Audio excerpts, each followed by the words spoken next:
నమస్తే. ఇన్నాళ్ళు నన్ను సపోర్ట్ చేస్తూ, ఎంకరేజ్ చేస్తూ మీ ప్రేమని నాకు అందిస్తున్న ప్రతి ఒక్కరికి కృతజ్ఞతలు. అలాగే ఈ వీడియో కూడా ఖచ్చితంగా మీకు ఉపయోగపడుతుంది. లైక్, షేర్ అండ్ సబ్స్క్రైబ్ చేసి మీ సపోర్ట్‌ని నాకు అందించండి. అలాగే ఈ వీడియో పట్ల మీకున్న అభిప్రాయాన్ని కామెంట్ సెక్షన్‌లో కామెంట్ చేసి తెలియజేయండి. ఇప్పుడు వీడియోని చూద్దాం. జీవితంలో రకరకాల సమస్యలతో బాధపడుతున్నారా? ముఖ్యంగా ఆర్థిక సమస్యలతో సతమతమవుతున్నారా? ఎన్నో పరిహారాలు చేసి అలసిపోయారా? మంచి మార్గం దొరకాలని కోరుకుంటున్నారా? అయితే రండి, విశ్వాన్ని ఎలా అడగాలో తెలుసుకుందాం. లా ఆఫ్ అట్రాక్షన్ క్లాసెస్ మీకోసం మన ఛానల్లో. వివరాల కొరకు సంప్రదించండి. నమస్తే, వెల్కమ్ టు అవర్ ఛానల్. నేను పద్మిని. ప్రస్తుతంతో పాటు ప్రముఖ ఆధ్యాత్మికవేత్త, అస్ట్రాలజర్, అలాగే లైఫ్ కోచ్ శ్రీమతి డాక్టర్ సుధా గారు మనతో పాటు ఉన్నారు. మాట్లాడదాం. సుధా గారు నమస్తే అండి. నమస్కారం పద్మిని. బాగున్నారా సుధా గారు? ఫైన్.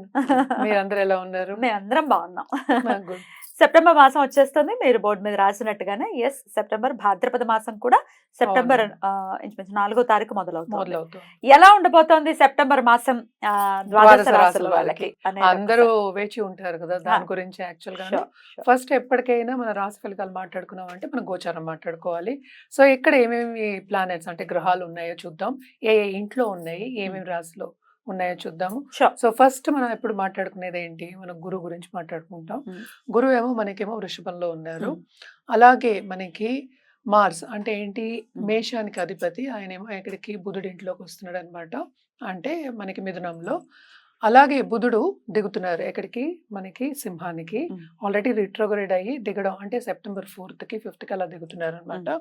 తర్వాత కేతు ఏమో మనకి కన్యలోనే ఉన్నారు. అలాగే రాహు మనకి మీనంలో ఉన్నారు. శని ఏమో రిట్రోగ్రేడ్ లో మనకి కుంభంలోనే ఉన్నారు. ఇంకోటి ఏంటంటే మనకి ఇక్కడ శుక్రుడేమో మనకి ఆగస్ట్ ఎండ్ నుంచి మనకి సెప్టెంబర్ 18th వరకు ఇందులో అంటే ఏంటి కన్యలో ఉంటున్నారు. మళ్ళా ఆయనేమో తులాకి వెళ్తున్నారు సెప్టెంబర్ 18th కి. రవి ఏమో మనకి సెప్టెంబర్ 16th కి కన్యకి దిగుతున్నారు అనమాట. అలాగే బుధుడు నేను ఇందాక మాట్లాడినట్టు కిందకు వస్తున్నారు, సింహానికి వస్తున్నారు. సో ఇవి గ్రహచారాలు. మనం ఎప్పుడు అనుకున్నట్టే కొన్ని రాసులకి చాలా బాగుంటాయి, కొన్ని రాసుల వారికి మిశ్రమంగా ఉంటాయి. జనరల్ గా మనం చూసామంటే అన్ని మిశ్రమ ఫలితాలే మనం చెప్తూ ఉంటాం. ఎందుకంటే మనకి షార్ట్ టర్మ్ పీరియడ్ ఇది, అంటే 30 రోజులకి మాట్లాడుకుంటున్నాము. సో ఈ గ్రహచారం పట్టే మనం అన్ని రాసుల వారికి మాట్లాడుకోవాలి. సో అందరికి మిశ్రమ ఫలితాలు. కొన్ని రాశులకి చాలా బాగుంటాయి, ఎస్పెషల్లీ వృశ్చిక రాశికి, మేష రాశికి చాలా బాగుంటుంది. ఎందుకు బాగుంటుంది అనేది కూడా ఒకసారి మనం వివరంగా తెలుసుకుందాం. అలాగే సో మంత్లీ కాబట్టి 30 రోజులకి సంబంధించి కాబట్టి కుజ, బుధ, రవి, శుక్రుల్ని బేస్ చేసుకుని మీరు ఇప్పుడు చెప్పేటటువంటి ఫలితాలు మొత్తం అన్ని చూసుకుంటాం. ఎందుకంటే అరే కేతు, రాహు కూడా చూసుకోవాలి కదా, మేజర్ గ్రహాలు. ఎప్పటికైనా గ్రహచారం అంటే ఏంటి, గోచారం చూసినప్పుడు మనం మేజర్ గ్రహాలని ఎక్కువ తీసుకుంటాం, పరిగణనకి ఎక్కువ తీసుకుంటాం. ఇవి చిన్న చిన్న అంటే ఏంటంటే తొందరగా మూవ్ అయ్యే ప్లానెట్స్ కనుక మనం కొంతవరకు చెప్పగలుగుతాం. ఏదైనా సరే వ్యక్తిగత జాతకం మీద ఆధారపడి ఉంటుంది. డెఫినెట్లీ ఏది జరిగినా 1 minute లో జరుగుతుంది, ఒక్క రోజు చాలు కదా. అదే కరెక్టే. బట్ ఏంటంటే అది లైఫ్ లాంగ్ వాళ్ళకి అది రిజల్ట్స్ అనేవి కనిపిస్తూ ఉంటాయి. కానీ అదే మంచి ఫలితాలు అయితే తప్పక అందరూ సంతోషిస్తారు.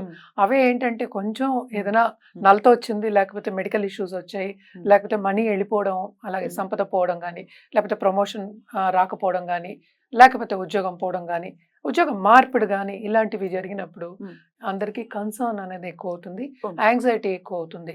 వీటన్నిటికీ మనం చెప్పేది మోస్ట్ ఇంపార్టెంట్ ఏంటంటే మనం పరిహారాలు చేయాలి, రెమెడియల్ మెషర్స్ చేయాలి. అదే తప్పక లాంగ్ టర్మ్ చేయాలి కదా. రెమెడియల్ మెషర్స్ ఇవాళ చేసి రేపు అయిపోవాలి, నువ్వు అన్నట్టు క్షణాల్లో అయిపోయే విషయాలు కాదు కదా. సో లాంగ్ టర్మ్ చేయాలి కనుక తప్పక అన్ని రాసుల వారికి. రైట్. ఇక ఫైనల్ గా మీన రాశి వారు ఎలా ఉండబోతుందండి? మీన రాశి వారికి సెప్టెంబర్ మాసం తప్పక మీనరాశి వారికి కూడా మనం మిశ్రమ ఫలితాలు చెప్పుకోవాలి. మనకి తెలిసి ఎల్నట్స్ అని మొదలైంది లాస్ట్ ఇయర్ వీళ్ళకి కూడాను. రాహు కూడా ఉన్నారు, 7th house లో మనకి కేతు ఉన్నారు. అలాగే నీచపడ్డారు వీనస్ అంటే శుక్రుడు.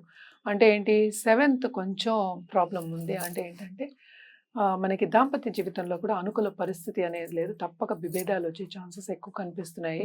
అంటే ఏంటి, అటు పిల్లలతో కుటుంబ పరంగా కూడా కొన్ని ప్రాబ్లమ్స్ అనేవి తప్పక ఉంటాయి.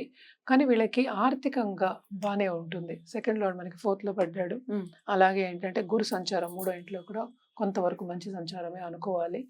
అండ్ ఆల్సో రాహు కూడా ఉన్నారు కనుక తప్పక వీళ్ళకి ఆన్లైన్ బిజినెస్ చేసే వాళ్ళకి, ఎస్పెషల్లీ ఆన్లైన్ బిజినెస్ చేసే వాళ్ళకి అండ్ ఫారిన్ ట్రావెల్, టూరిజం ఇండస్ట్రీలో ఉన్న వాళ్ళకి తప్పక బాగుంటుందని చెప్పుకోవాలి.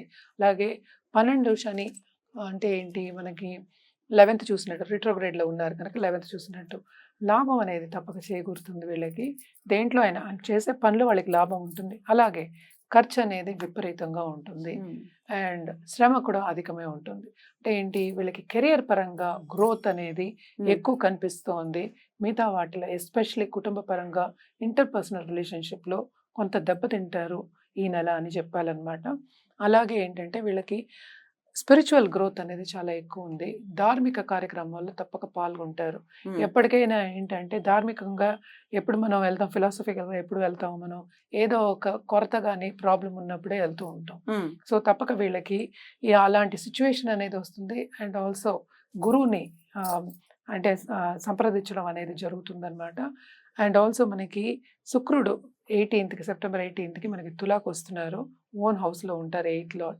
సో ప్రాపర్టీ ఇష్యూస్లో కూడా వీళ్ళకి ప్రాబ్లమ్స్ రావచ్చు. అలాగే కోర్ట్ కేసెస్ వచ్చే ఛాన్సెస్ ఎక్కువ కనిపిస్తున్నాయి కూడాను. ఇది తప్పక జాగ్రత్తగా ఉండడం అనేది మంచిది. అలాగే ఒక వస్తువు పోగొట్టుకునే ఛాన్సెస్ ఎక్కువ కనిపిస్తున్నాయి వీళ్ళకి.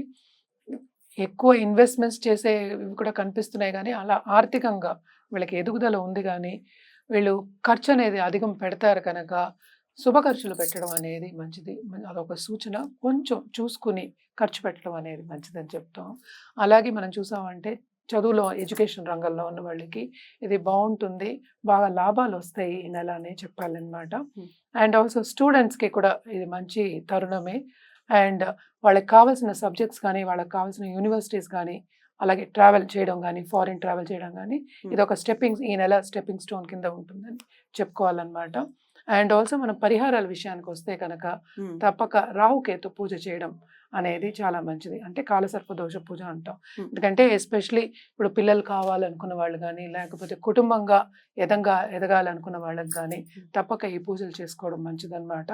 అలాగే శని గ్రహం కూడా అనుగ్రహం కావాలి మనకి. ఎందుకంటే అటు కర్మకి కారకుడు, ఆయుకారకుడు కూడా.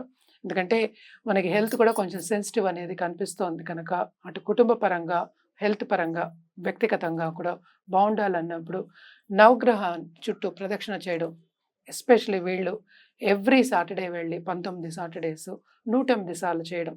ఎవరు ఓపిక వాళ్ళది, కానీ కూడా ఓపిక ఉండాలి, చేసుకోవడం అనేది చేసుకోవాలి. ఎందుకంటే మనకి పాజిటివిటీ రావాలి అన్నప్పుడు ఇవన్నీ చేసుకోవడం అనేది మంచిది అనమాట. తప్పక ఇవి రెండూ చేసుకోవడం మంచిది. ఎప్పటికైనా మన కేతు గ్రహానికి చెప్పేది కూడా మనం ఏంటి, గణపతికి నిత్యం పూజ చేయమని చెప్తూ ఉంటాం.